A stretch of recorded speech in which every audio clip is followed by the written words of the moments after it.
नमस्ते बच्चों। आज हम लोग महादेवी वर्मा द्वारा रचित जो पाठ है नीलकंठ, इसका अगला भाग करेंगे। तो यहाँ तक की कहानी में हमने जाना कि नीलकंठ और राधा के साथ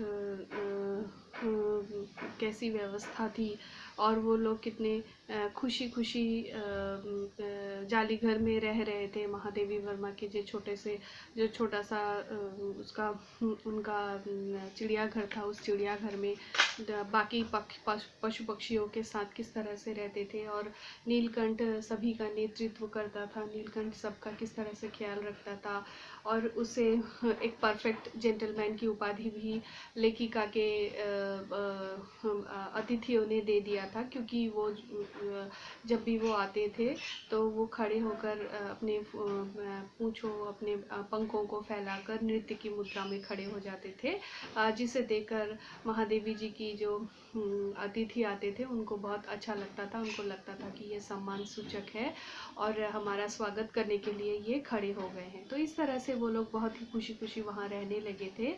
और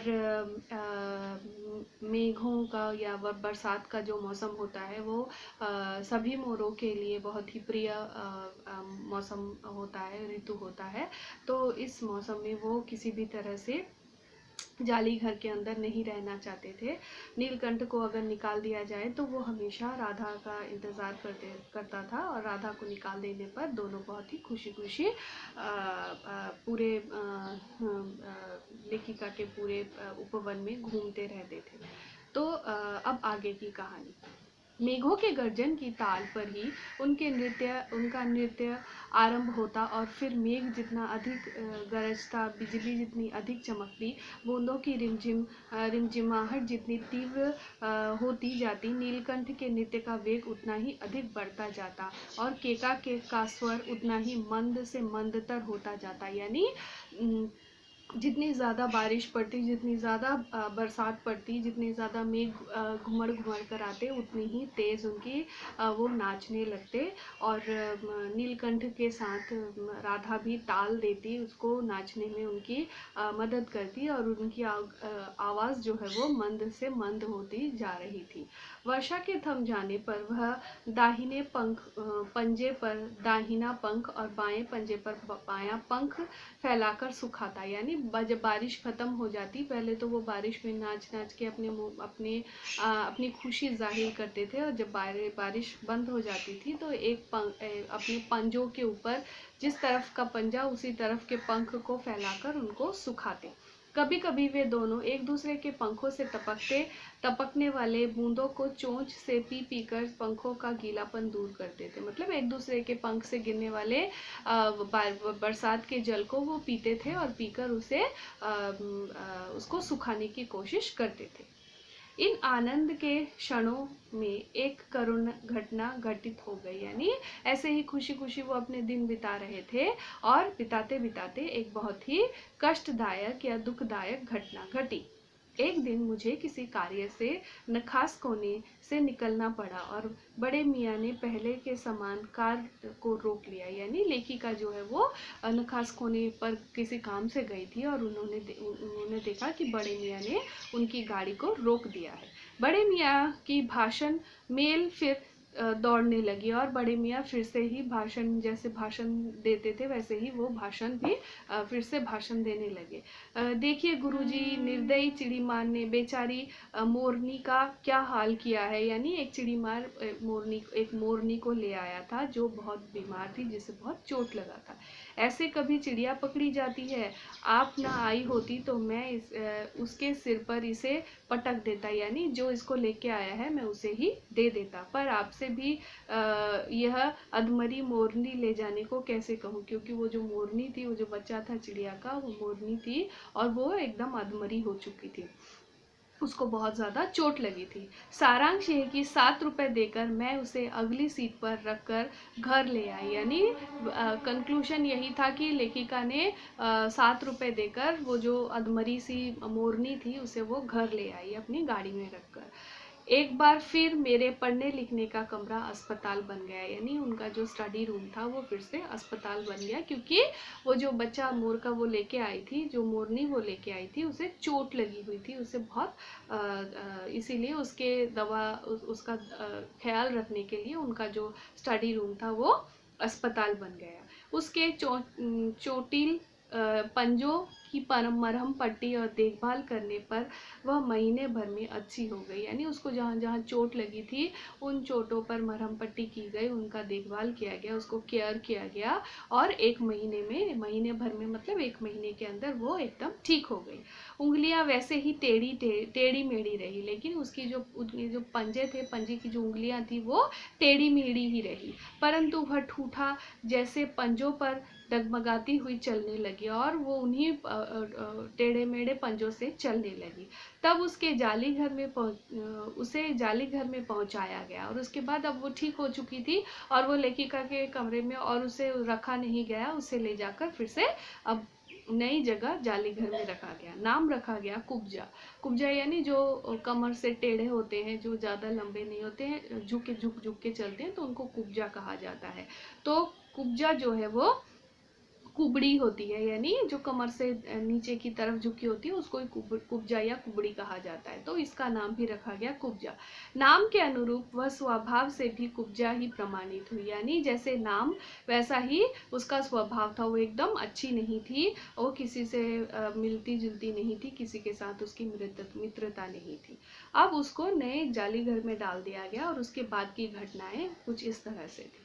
अब तक नीलकंठ और राधा साथ रहते थे, यानी नीलकंठ और राधा की जोड़ी थी, दोनों पेयर्स में रहते थे, तो दोनों एक साथ ही रहते थे। अब कुब्जा उन्हें साथ देखते ही मारने दौड़ती थी। तो जब भी वो कुब्जा उन दोनों को एक साथ देखती थी वो उनको मारने दौड़ती थी, क्योंकि वो बहुत ही ज़्यादा चिड़चिड़ी और अच्छी नहीं थी, वो किसी से भी उसकी दोस्ती नहीं थी। चोट से मार के उसने राधा की कलगी नोच डाली, यानी वो इतनी खूंखार हो चुकी थी अपनी चोट से मार के उसने राधा के सिर पे जो कलगी होती है उस कलगी को उसने तोड़ दिया था। पंख नोच डाले, और उसके सारे पंख भी नोच डाले थे। कठिनाई ये थी कि नीलकंठ उससे दूर भागता था और वह उसके साथ रहना चाहती थी, क्योंकि वो जो कुब्जा थी उसे लगता था कि वो राधा को वहां से भगाकर खुद नीलकंठ के साथ रहेगी, इसीलिए वो राधा को चोट पहुंचाती थी और नीलकंठ के साथ रहना चाहती थी, और नीलकंठ उसके पास रहना ही नहीं चाहता था, वो उससे भाग जाता था उसके पास से। ना किसी जीव जंतु से उसकी मित्रता थी, ना वह किसी को नीलकंठ के समीप आने देना चाहती थी, और वो उसकी किसी से दोस्ती भी नहीं थी, और वो किसी को नीलकंठ के आसपास आने भी नहीं देती थी।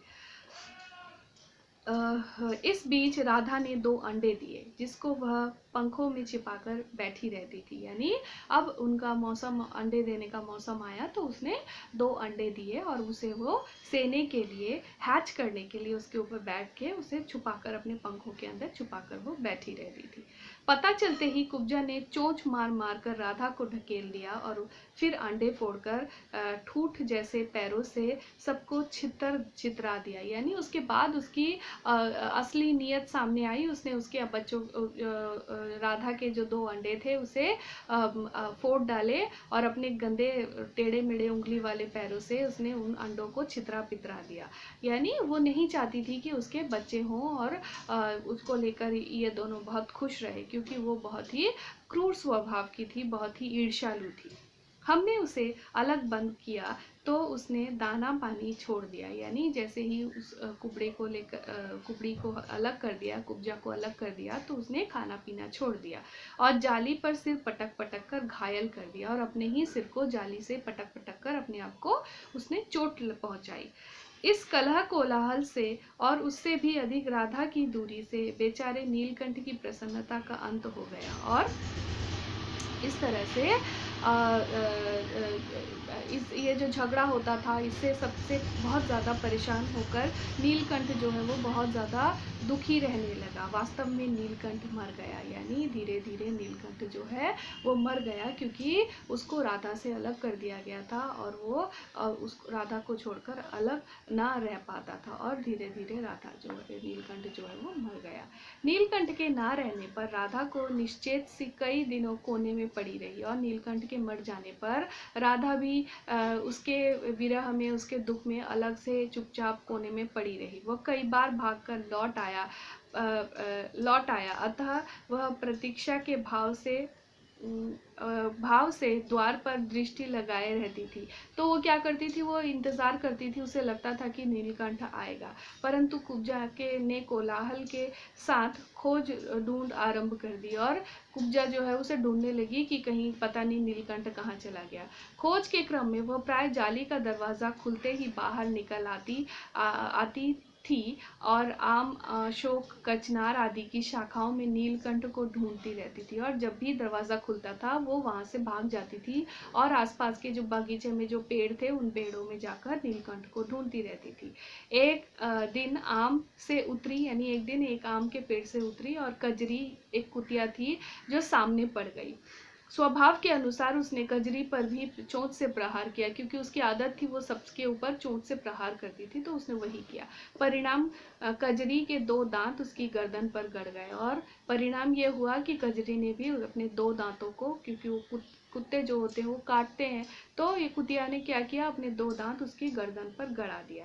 इस प्रकार उसका कलह, कोलाहल और द्वेष प्रेम भरा जीवन बचाया ना जा सका, यानी इस तरह से उसकी भी मृत्यु हो गई। परंतु इन तीन पक्षियों ने मुझे पक्षी के प्रकृति की भिन्नता का जो परिचय दिया वह मेरे लिए विशेष महत्व रखता है। यानी मनुष्यों की तरह पक्षी लोग भी अपनी किस तरह से वो लोग अपना जीवन यापन करते हैं, किस तरह से उनके अंदर भावनाएं होती हैं, किस तरह के उनके इमोशंस होते हैं, उनके बारे में लेखिका को पता चला। तो ये पार्ट यहीं ख़त्म होता है। आप अपना ख्याल रखिएगा, ठीक से रहिएगा। धन्यवाद।